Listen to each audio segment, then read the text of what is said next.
Idem da upalim Audija, evo ga u garaži, opran, namazan, neće se voziti po ovom vremenu, nije vožen 2 dana pa da vidimo kako pali ovaj veteran.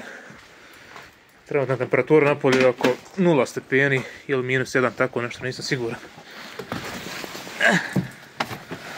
Da vidimo kako pali kontakt.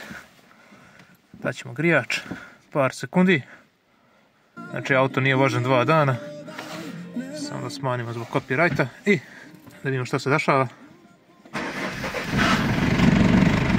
Mada.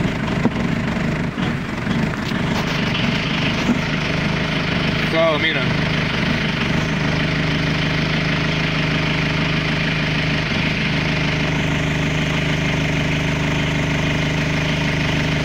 To je taj zvuk tog 1.9 TDI-a.